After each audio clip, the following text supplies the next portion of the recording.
بسم اللہ الرحمن الرحیم ان الحمد للہ نحمده ونستعینه ونستغفره من يهده اللہ فلا مضل له ومن يضلل فلا هادی له واشهد ان لا الہ الا اللہ وحدہ لا شریک له واشهد ان سیدنا ونبینا وحبیبنا وشفیعنا وقرۃ اعیننا محمدا عبدہ ورسولہ صلی اللہ تبارک و تعالی علیہ وعلی آلہ واصحابہ وازواجہ وذریتہ وبارک وسلم تسلیما کثیرا اما بعد فاعوذ باللہ من الشیطان الرجیم بسم اللہ الرحمن الرحیم بل تؤثرون الحیاة الدنیا والآخرۃ خیر وابقی ان ھذا لفی الصحف الاولی صحف ابراہیم وموسیٰ سبحان ربک رب العزت عما یصفون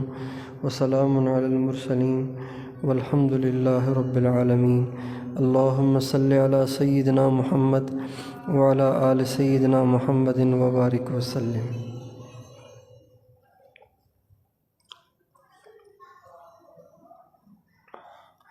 قابل احترام میری ماں اور بہنوں، اللہ تعالیٰ اپنے بندے اور بندیوں سے یہ چاہتے ہیں کہ وہ اس دنیا کی زندگی سے، دنیا کے ساز و سامان سے، دنیا کی چیزوں سے، دنیا کی دولت اور کپڑوں سے، دنیا کی زیب و زینت سے دل نہ لگائیں، بلکہ یہاں گزارے کے قابل زندگی گزاریں اور اگلے جہان کے لیے ہر وقت تیاری میں مشغول ہوں۔ اللہ تعالیٰ کا یہ مطالبہ ہر بندے اور ہر بندی کے ساتھ ہے۔ جن لوگوں کے دل یہیں لگ جاتے ہیں، یہیں اٹک جاتے ہیں، جن کو دنیا کی رنگینیاں اور دنیا کی زیب و زینت اچھی لگنے لگ جاتی ہے، اور جو دنیا کو دل دے بیٹھتے ہیں، پھر ان کے دل اللہ پاک کی محبت کے قابل نہیں رہتے، ان کے دل خراب ہو جاتے ہیں، ان کے دل بگڑ جاتے ہیں۔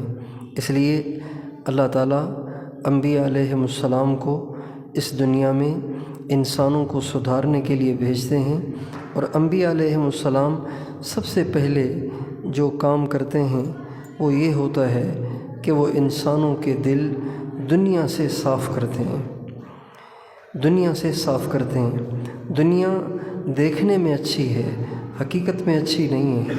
دنیا دیکھنے میں مزیدار ہے، حقیقت میں بہت کڑوی ہے، حقیقت میں بہت کڑوی ہے، حقیقت میں بہت کڑوی ہے۔ اہل اللہ مشائخ نے اس دنیا کو چت کمبرے سانپ کے ساتھ مشابہت دی ہے۔ جس طرح چت کمبرہ سانپ اس کے مختلف رنگ اور روپ ہوتے ہیں، مگر جو سمجھدار نہ ہو، بچہ ہو، نہ سمجھ ہو، تو وہ سمجھتا ہے سانپ بڑا خوبصورت ہے، رنگ بڑے اچھے ہیں، لہٰذا وہ اس کو پکڑنے کی کوشش کرتا ہے۔ جب اس کو پکڑنے کی کوشش کرتا ہے اور اس کا ڈنگ کھاتا ہے، پھر اس کی عقل ہوش میں آتی ہے، پھر اس کی عقل ٹھکانے آتی ہے کہ یہ تو بڑی زہریلی چیز تھی۔ دنیا بالکل ایسے ہی ہے۔ جنہوں نے دنیا سے دل لگایا، آج تک ان میں سے ایک بھی کامیاب نہیں ہوا۔ آپ دیکھ لیجئے قرآن پاک کے اندر اللہ تعالیٰ نے ان قوموں کا بھی ذکر فرمایا جنہوں نے دنیا سے دل لگایا، ان افراد کا بھی ذکر فرمایا جنہوں نے دنیا سے دل لگایا۔ وہ قومیں بھی ہلاک ہوئیں اور وہ افراد بھی برباد ہوئے جنہوں نے دنیا سے دل لگایا۔ فرعون دنیا کا عاشق تھا، دنیا کا دل دادا تھا، تخت سے اس کو ایسی محبت تھی کہ وہ خدائی کے دعوے پہ اتر آیا۔ اللہ تعالیٰ نے اس کو ذلیل کیا اور قیامت تک وہ ذلت میں مبتلا ہوا۔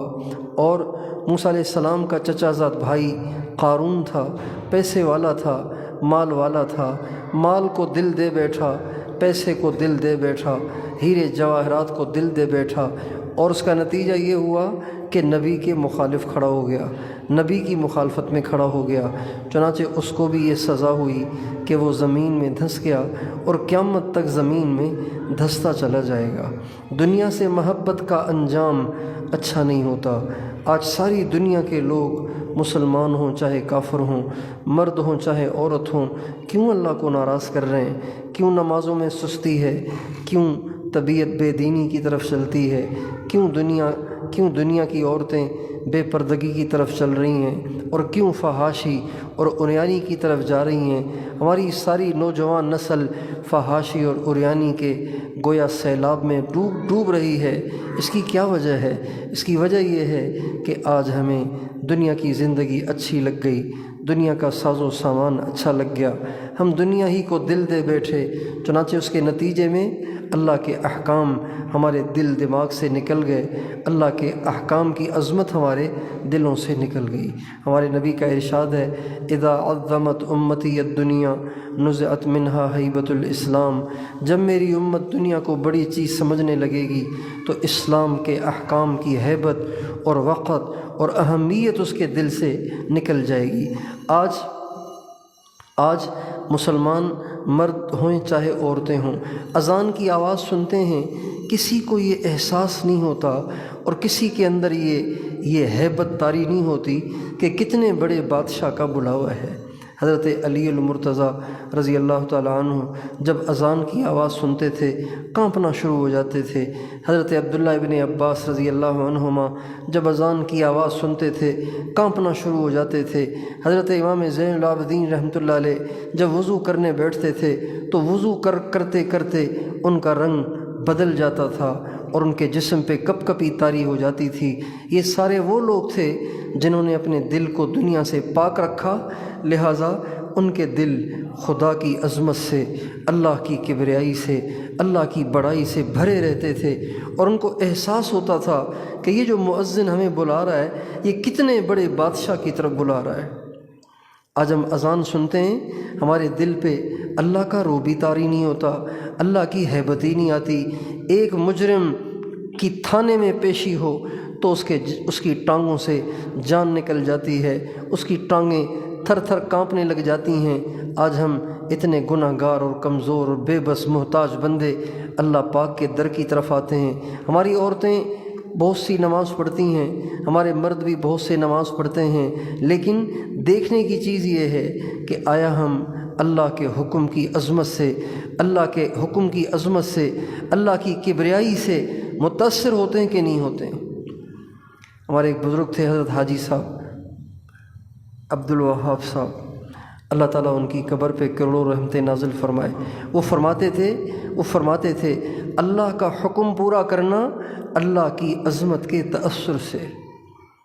نماز پڑھنا، لیکن صرف نماز پڑھنا کافی نہیں ہے، نماز پڑھنا اس تأثر سے کہ سب سے بڑے بادشاہ کا بلاوا ہے، مجھے اس کے سامنے حاضری دینی ہے، لہٰذا دل میں ہیبت ہو، دل میں عظمت ہو، دل میں کبریائی ہو، اور دل ڈر رہا ہو، گھبرا رہا ہو کہ اللہ کے سامنے میری پیشی ہے۔ اور یہ اس لیے کہ دل پہلے ہی دنیا سے بھرا پڑا ہے، دل دنیا کی گندگیوں سے پہلے ہی بھرا پڑا ہے۔ اس لیے سب سے پہلا کام جو انبیاء علیہم السلام نے کیا ہے وہ دل سے دنیا کو نکالنا ہے۔ دنیا سے دل ہٹ جائے، دنیا کی رغبت نہ رہے، دنیا کا شوق نہ رہے۔ دیکھیں، کپڑے پہننا، اچھے کپڑے پہننا منع نہیں ہے، لیکن اچھے کپڑوں کا شوق رہنا یہ اچھا نہیں ہے۔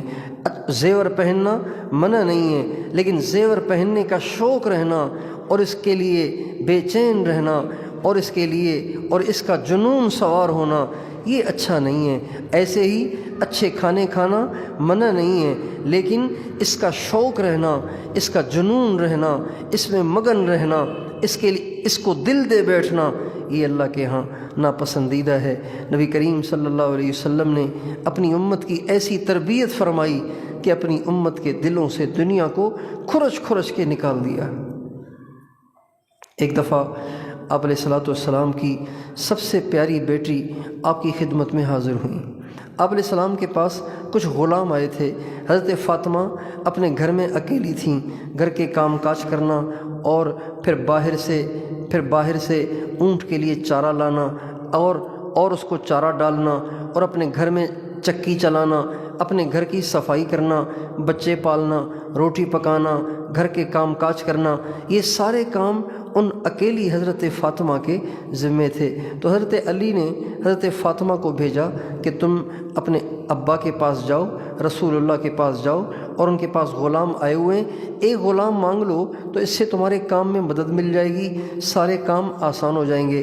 حضرت فاطمہ آ گئیں نبی کریم صلی اللہ علیہ وسلم کے پاس، آپ علیہ الصلوۃ والسلام سے کہا یا رسول اللہ یہ مجھے پریشانیاں لاحق ہیں، اگر آپ مجھے ایک غلام مرحمت فرما دیں تو آپ کی مہربانی ہوگی۔ آپ علیہ السلام نے فرمایا بیٹی غلام تو میرے پاس ہیں، لیکن میں تجھے غلام سے بہتر چیز نہ بتاؤں؟ کہا ابو وہ بتا دیجئے۔ فرمایا ہر نماز کے بعد 33 دفعہ سبحان اللہ، ہر نماز کے بعد 33 دفعہ الحمدللہ، 34 دفعہ اللہ اکبر، اور یہی عمل سونے سے پہلے، یہ تیرے لیے غلام سے بہتر ہے، یہ تیرے لیے غلام سے بہتر ہے۔ ایک دفعہ آپ تشریف فرما تھے کہ حضرت اماں فاطمہ آپ کی خدمت میں آئیں، کہا ابو میرے گھر میں 1 مہینے سے کھانے کے لیے کچھ نہیں ہے، تو مجھے علی نے کہا اللہ کے نبی کی خدمت میں جاؤ، شاید ان کے پاس کچھ کھانے کی چیز ہو۔ آپ علیہ السلام نے فرمایا فاطمہ میری بیٹی پیاری فاطمہ، ابھی میرے پاس بکریاں کسی نے ہدیے میں بھیجی ہیں، کہو تو تمہیں بکریاں دے دوں، کہو تو تجھے اللہ کے 5 نام سکھا دوں، ان ناموں کے ساتھ جب تم دعا کرو گی اللہ تیری دعا کو قبول فرمائیں گے۔ حضرت اماں فاطمہ رضی اللہ عنہا باوجود اس کے کہ 1 مہینے سے گھر میں فاقہ ہے، آپ علیہ السلام سے کہا ابو آپ مجھے بکریاں چھوڑیں، بس آپ مجھے اللہ کے 5 نام سکھا دیں، میرے لیے اللہ کا نام ہی کافی ہے۔ چنانچہ آپ علیہ السلام نے ان کو اللہ تعالیٰ کے نام سکھائے، یا اول الاولین و یا آخر الآخرین و یا ذا القوة المتین و یا راحم المساکین و یا ارحم الراحمین۔ آپ نے فرمایا یہ 5 نام مانگ لے کر جب تم اللہ سے دعا کرو گی اللہ تیری دعا کو قبول فرمائیں گے۔ اب سوچنے کی بات یہ ہے کہ آپ علیہ السلام اگر 2-3 بکریاں بھی دے دیتے، اور نہیں تو 1 بکری دے دیتے اور 5 اللہ کے نام سکھا دیتے، یہ بھی تو ہو سکتا تھا، لیکن اللہ تعالیٰ کے نبی یہ چاہتے تھے کہ میں اپنی اولاد کے دلوں میں دنیا کی طرف رغبت دیکھنا ہی نہیں چاہتا۔ چنانچہ آپ علیہ السلام کی دعا بھی ہے اللہم اجعل رزق آل محمد قوتا، اے اللہ میرے اہل بیت کو اتنی روزی دینا کہ جس سے یہ جی سکیں، اس سے زیادہ روزی نہ دینا کہ کہیں یہ دنیا ہی میں منہمک ہو جائیں۔ اس لیے پہلی چیز ہماری سب سے بڑی بیماری، ہمارا سب سے بڑا مرض، ہمارے تنزل کی سب سے بڑی وجہ، ہمارے اور اللہ کے درمیان سب سے بڑی رکاوٹ وہ دنیا کی محبت ہے، وہ دنیا کی محبت ہے۔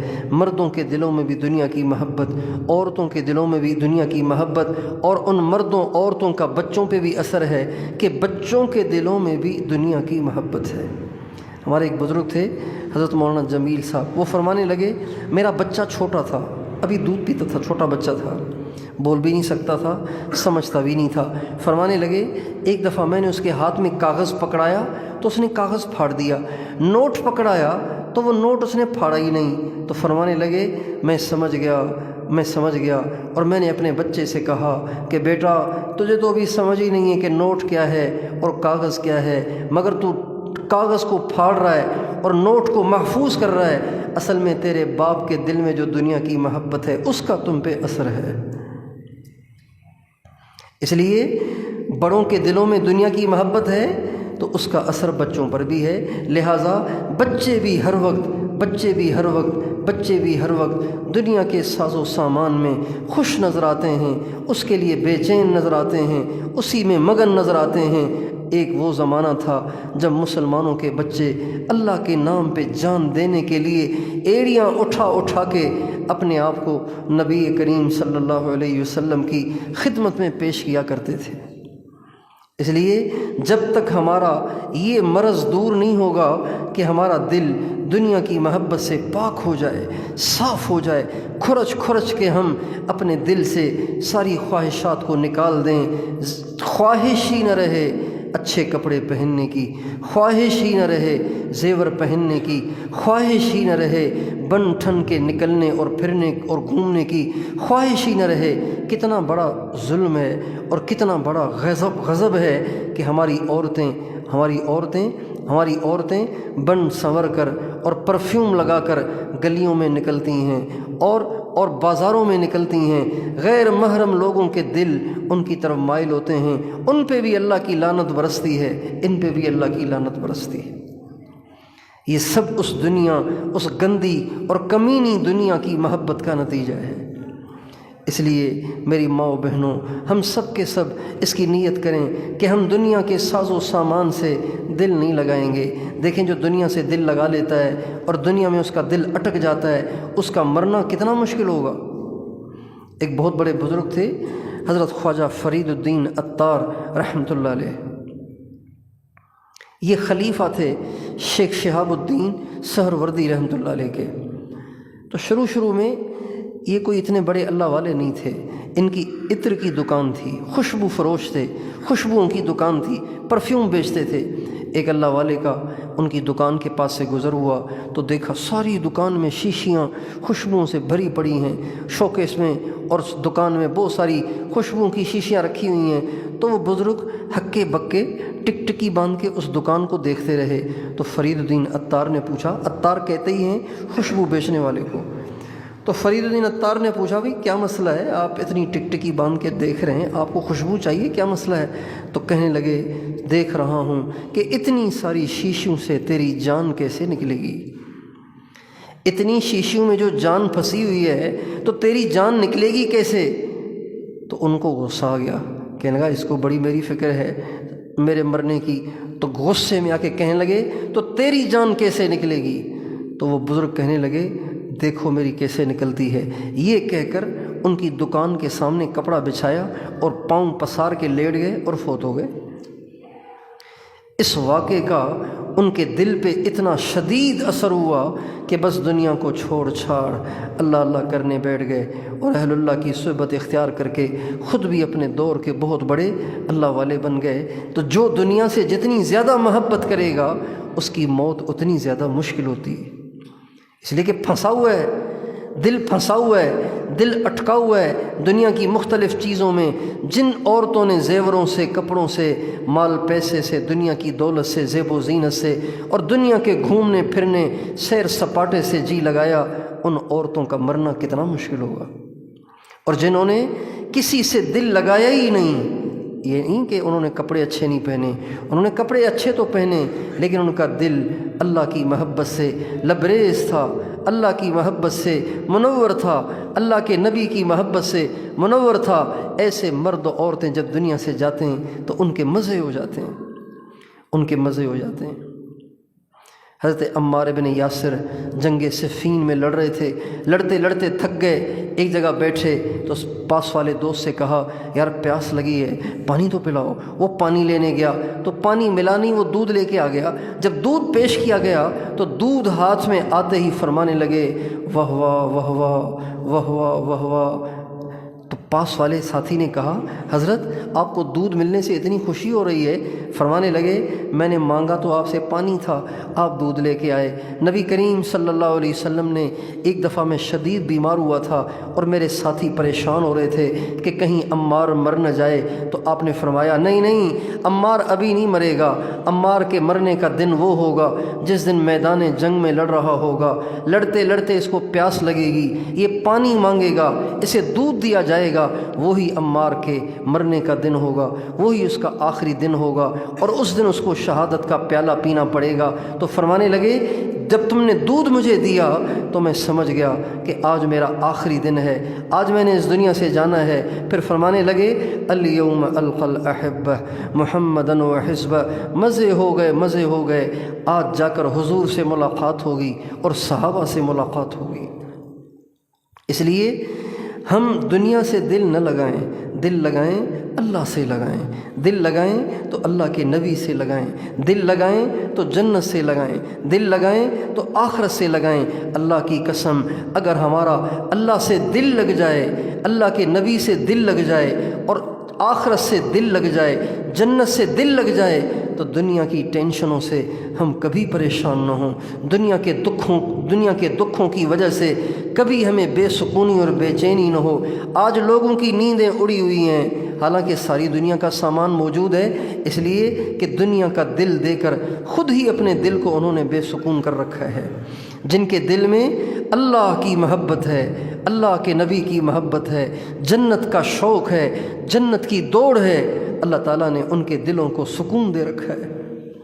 اللہ تعالیٰ فرماتے ہیں الذین آمنوا وتطمئن قلوبهم بذکر اللہ الا بذکر اللہ تطمئن القلوب۔ ایمان والوں کے دل اللہ کو یاد کر کے مطمئن ہو جاتے ہیں۔ اے دنیا بھر کے انسانوں، کان کھول کر سنو کہ دل کو سکون تو اللہ کو یاد کرنے سے ملتا ہے۔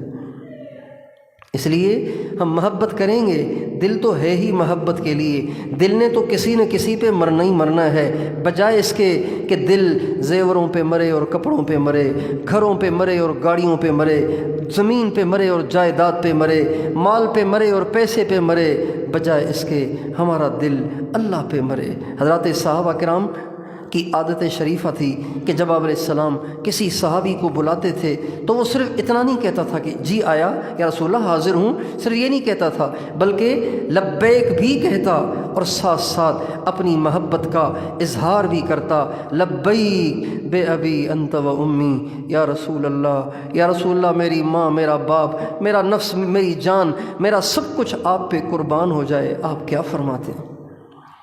اللہ تعالیٰ مجھے اور آپ کو اپنی اور اپنے نبی کی سچی محبت عطا فرمائے، دین پہ چلنے کا شوق عطا فرمائے، آخرت کی تیاری کی توفیق عطا فرمائے۔ یہ نمازیں اور یہ روزے اور یہ ذکر و تلاوت اور یہ درود پاک اور یہ اللہ کو یاد کرنا اور یہ بڑوں کا ادب کرنا، چھوٹوں پہ شفقت کرنا، ہر ایک کے کام آنا، ہر ایک سے ہمدردی کرنا،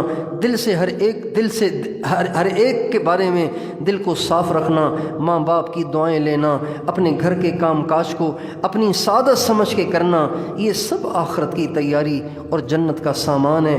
جنت کا سامان صرف نمازیں پڑھنا نہیں ہے، صرف روزے رکھنا نہیں ہے، صرف تلاوت کرنا نہیں ہے، یہ جو عورتیں گھروں کے برتن دھوتی ہیں یہ بھی جنت کا سامان ہے۔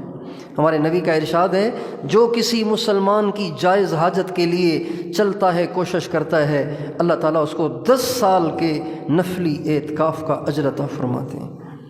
بتائیے جو عورتیں گرمی کے موسم میں کچن میں چولہے پہ کھڑی ہو کے روٹیاں پکاتی ہیں، سالن پکاتی ہیں، اور غیروں کے لیے نہیں، اپنے بچوں، اپنے خاوند، اپنے بھائی، ماں باپ کے لیے پکاتی ہیں، اللہ تعالیٰ ان کو کتنے بڑے بڑے رتبے عطا فرمائے گا۔ ہمارے نبی کا ارشاد ہے واللہ فی عون العبد ما کان العبد فی عون اخیہ، جو اوروں کی مدد میں لگا رہتا ہے اللہ پاک خود اس کی مدد میں لگے رہتے ہیں۔ اس لیے یہ سب جنت کو بنانے کے سامان ہیں، بس ہمیں آخرت کی تیاری کے لیے اور اللہ کو راضی کرنے کے لیے فکر مند رہنا ہے، اس کے لیے محنت اور کوشش کرنی ہے، اور دنیا میں گزارے کے قابل چلنا ہے اور آخرت کو سامنے رکھنا ہے۔ اللہ تعالیٰ مجھے اور آپ کو مرنے سے پہلے مرنے کی تیاری کرنے کی توفیق عطا فرمائے، اپنی سچی محبت عطا فرمائے، اپنی معرفت عطا فرمائے، اپنے نبی کی سچی محبت عطا فرمائے، ان کی پیروی، ان کی غلامی، ان کے نقش قدم پہ چلنے کی توفیق عطا فرمائے۔